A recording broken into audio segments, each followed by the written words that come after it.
Артур Купчихин в Музей естественной истории Казанского Кремля пришел вместе с классом. В зале «Земля и Вселенная» ему больше всего понравился телескоп. И хоть современным Гагарином школьник стать не мечтает, чем знаменателен День космонавтики, знает хорошо.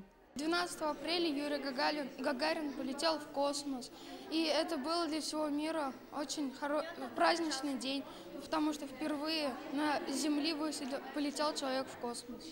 Детей больше всего привлекает интерактивность в музее, говорят его сотрудники. Заинтересовать темой космоса здесь помогают современные технологии. Вообще весы – это самый популярный экспонат. Вообще он практически нигде его нет, можно сказать. Очень многие девушки, женщины любят смотреть свой вес именно на Луне, потому что там он практически 4-5 килограммов, небольшой, да.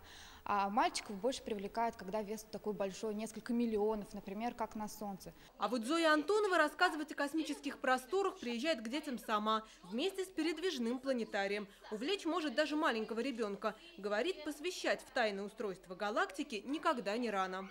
Вот как раз-таки о звездах и планетах очень интересно рассказывать малышам с детства. Малыши, они загораются, у них есть желание узнавать что-то новое. Самое интересное было то, что какие-то там каменные стены. Когда мы смотрели, казалось, как будто это в настоящем космосе. Единственный минус передвижного планетария – слишком мало места, поэтому работать приходится с небольшими группами. Одновременно под куполом могут находиться максимум 35 человек. Настоящий же стационарный планетарий и астропарк в Татарстане появится уже к универсиаде. На исторической территории астрономической обсерватории имени Энгельгарта. Планируется также целая дополнительная инфраструктура из 28 объектов. Среди экспозиций, которые будут представлены, звездное небо на Земле и лунный маяк.